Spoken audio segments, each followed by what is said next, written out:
Hello, my name is Gisela Paulina Malayo Tibuk. My topic is Peptide Neurotorlane Peptide Analogue Therapy in Children Achondroplasia. Definition. Achondroplasia is a genetic disorder that inhibits in the control ossification, resulting in this proportion shows stature and clinical significance in medical complication. Visceral time is a biologic of kit cytide natursin bictide peptide apontic stimulator of endocrinal ossification.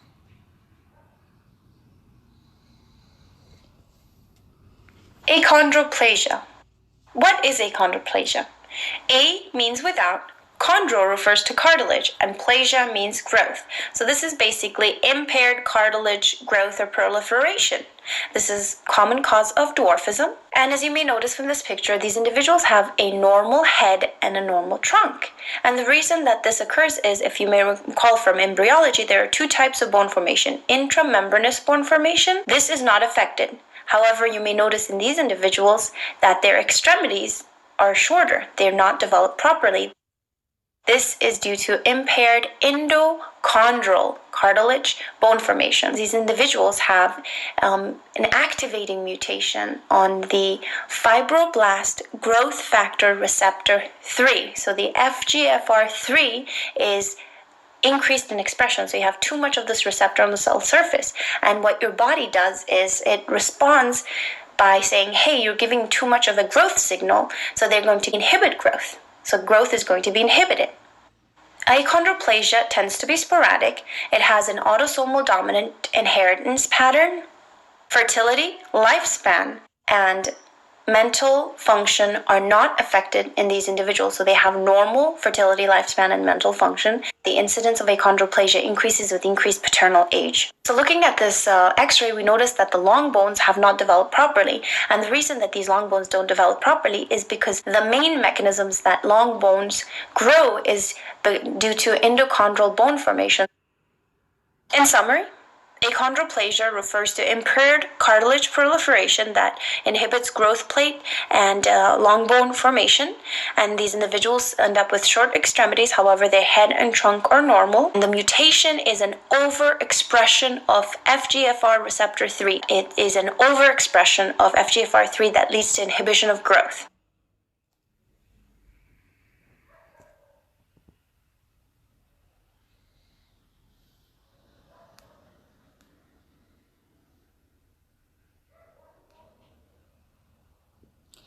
Application in nursing. The hand and BBC gene production a peptide called a small molecule called Natriuretic, which is bowling skeletal development. The author suggests that treatment with Analogue of the aforementioned peptide could be a promising therapy approach.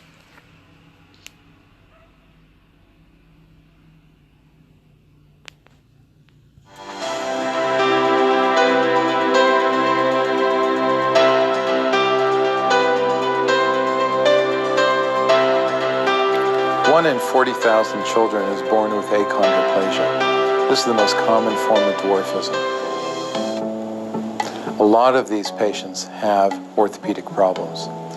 They face a variety of challenges, not only short stature, but the lower limbs and the upper limbs can be bow-legged, they can be knock-kneed, they can have deformities at the ankles, deformities at the hips.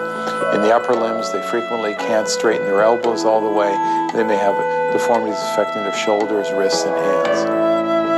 Many things that you and I take for granted are challenges to individuals of excessively short stature. Reaching for things up top in higher location, like if you're on an airplane reaching for your own luggage from the overhead compartment, being able to drive a car without having extension pedals. Simple things, like even a lot of times the achondroplastic people, when they tie their shoes, they often have to sit down and tie their shoes.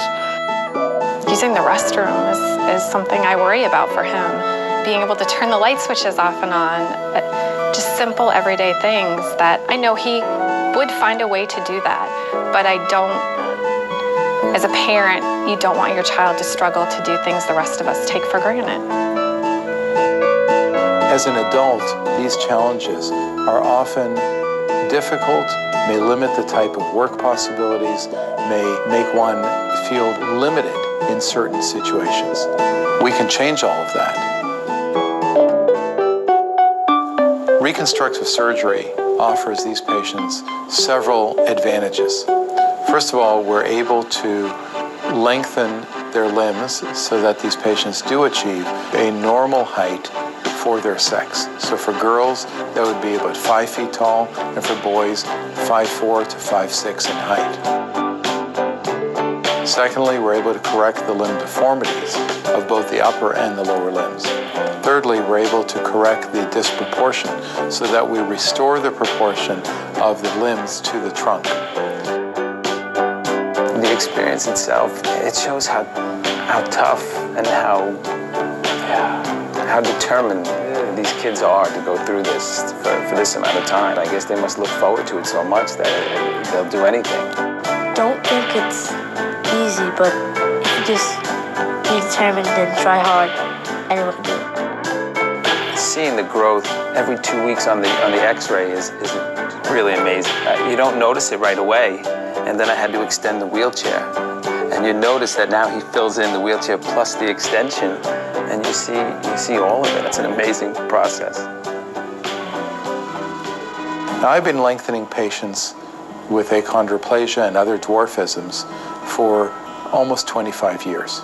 My method for lengthening an achondroplasia has been accepted worldwide as the improved way of lengthening for dwarfism with the highest success rate of achieving the goals of treatment.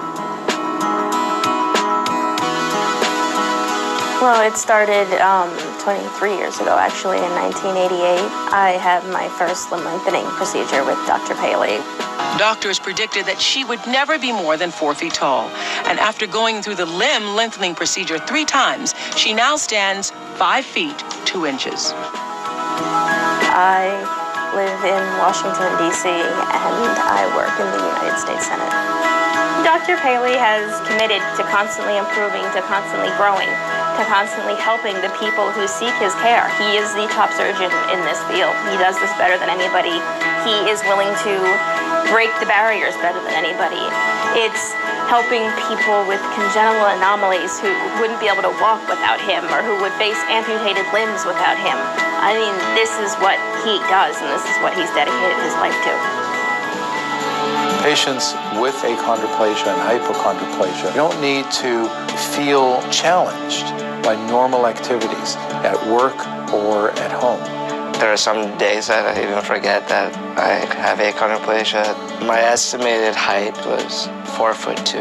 Now I am 5'7". I'm able to do things that wouldn't have been possible at 4'2". Now I feel like I'm more adventurous in terms of the physical activities that I do. I'm an achondroplastic person with no limitations. My predicted adult height was going to be 4'2". I'm now just under 5'2", and you don't need extension pedals when you drive a car. You can buy clothes off the rack in most stores. You can reach the shelves. There's so many things, so many hardships that I would have faced had I not had this surgery that just I don't even think about now. Everyday living is made simpler. Another thing that's important is being not just comfortable, but knowing that in terms of like career-wise, that I'm being evaluated by what I can do and not by what other people think I can do.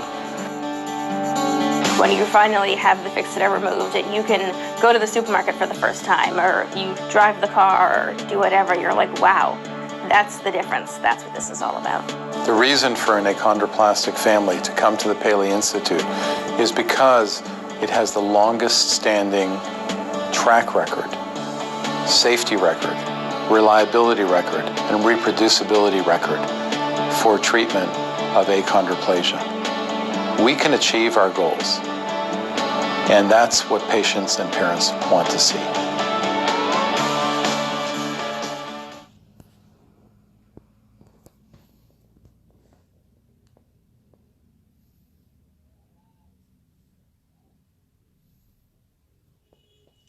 Pros and cons. During the treatment period in the dose and extension share study, appears event occurring in 35 of 35 patients, 100% common adverse event occur during the treatment period. Or injection site reaction were mice grade 100%. It study participant experienced and expert even book divorce. Series in nature and only 4 of the patients on the third booster time appear promote growth in children with achondroplasia with general moral mind adverse effect.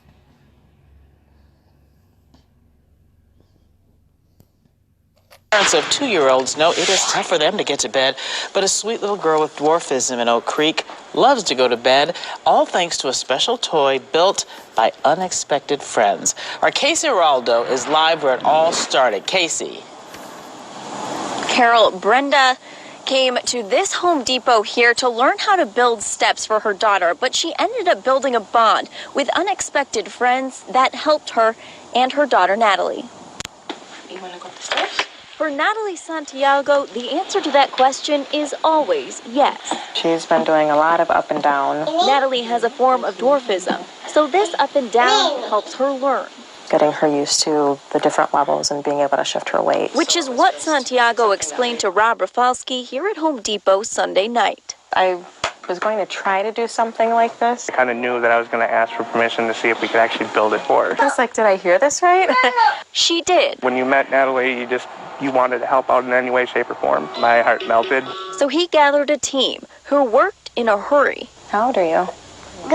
Because Natalie turned 2 Tuesday. When I explained it to him, yeah, we all just kind of ran with it. And on Natalie's birthday, surprised her family with all this. Very unexpected, but it's extremely just in awe.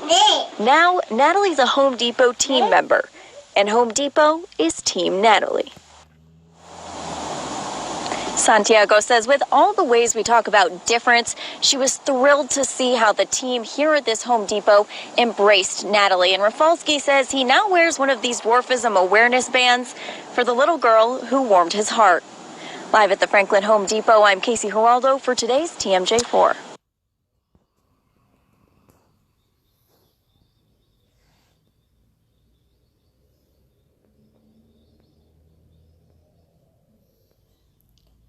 In supply in Ecuador, the average Ecuadorian is around 1.65 meters tall. In country is considered the someone in short if the meter 1.34 meter or less. In Ecuador, there is no record of accident. The cause can be related to joys and to malnutrition in children with achondroplasia.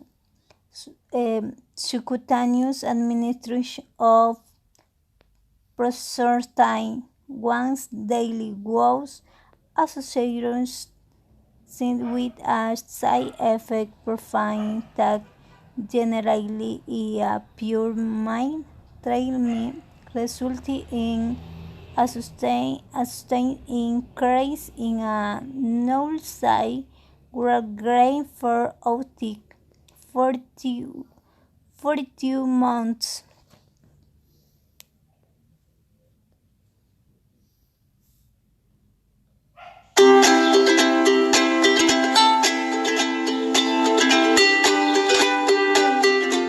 Hey everybody, and welcome back to my channel, The Little Puffin.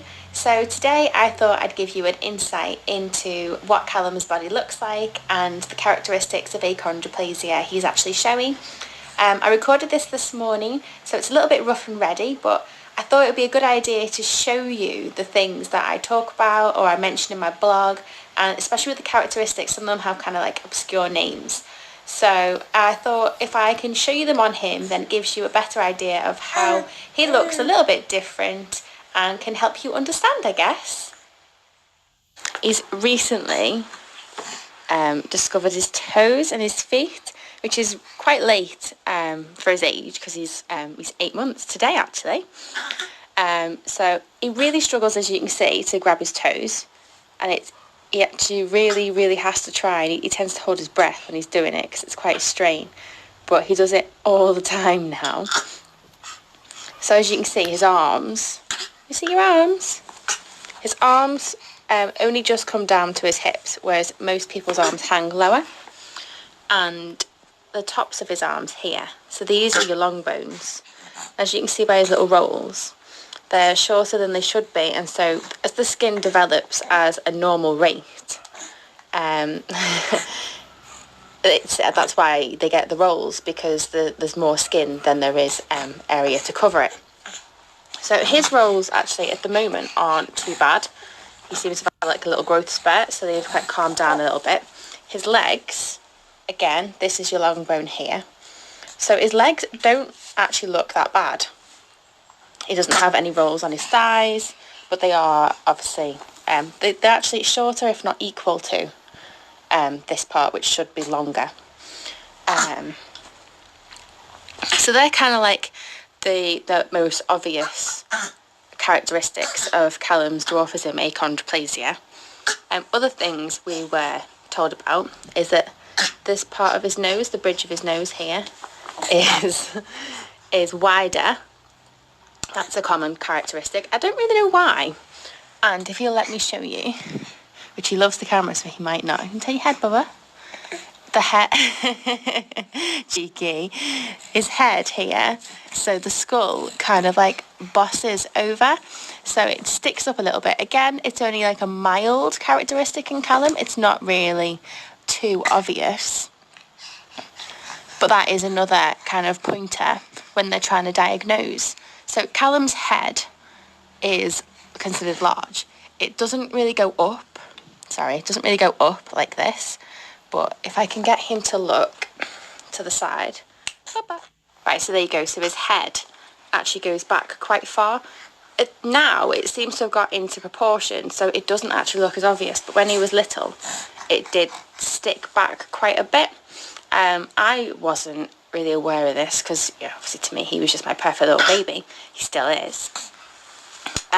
But it was something that was picked up on.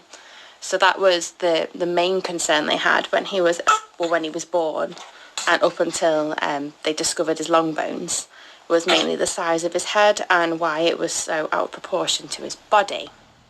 The final characteristic that Callum has at the moment is his spine and his kyphosis. So I don't know how long he'll lay like this, but you can't really see because it seems to have gone down. But right here, there's like a bump on his back. You might be able to see with me rubbing it. This is what he does when he lies down. He doesn't have the strength to push himself up, so he raises his legs instead, a bit like a sea lion, bless him. So the bottom of your spine here isn't meant to do that. And that is part to do with the bone growth. And apparently once he starts to bear his own weight and walk around and stand... You going to roll back, Bubba? No? That should correct itself, but then we'll monitor it and make sure that everything is as it should be. So I just wanted to do a little video really, just to show you the characteristics, because a lot of people look at Callum and they don't really understand what's the matter with him. It's only when, like the other day, we put him next to babies that were considerably younger than him that you could see how actually tiny he was. When he's with babies his own age, he doesn't actually look that small. And you can't see things like his arms and his legs. Oh, this is another one. His fingers, that's at one. As you can see, his fingers are quite short and like stumpy. And I don't know if he'll show us, but there you go. So they don't really go up straight, they kind of go out like a little starfish. And that is another characteristic of achondroplasia. Hopefully you can hear that over the rattle. Right, so he's getting grumpy now, so we're going to go get him dressed and start our day. But I thought we had the perfect opportunity whilst he was in his nappy to show you the kind of characteristics of his condition and what he actually looks like. So that's all from us. That's everything that he's showing at the moment. If he changes at all as he gets bigger, I might do another one to give you an update. But if you like these little videos and you're enjoying learning about achondroplasia with us, then please subscribe to my channel, subscribe to my blog, and give us a thumbs up so we can do more. Bye. Say bye-bye. Say bye-bye. Bye-bye. Say bye-bye.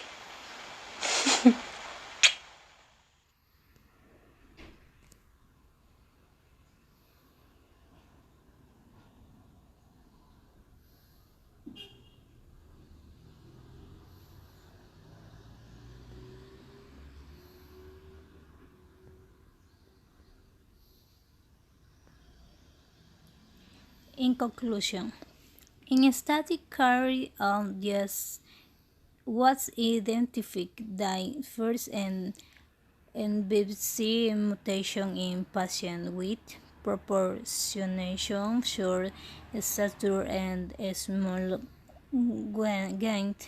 The incidence of BBC mutation in our short stature cohort was count by 10%.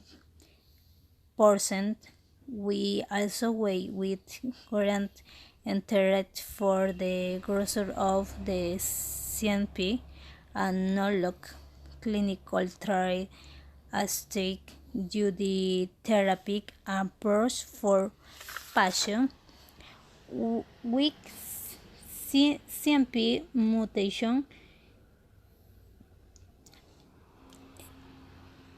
One daily subcutaneous administration of Barsolti was associated with a side effect profile that appeared to be mild over the treatment, resulted in a sustained increase in annualized growth rate for up to 42 months. Thank you.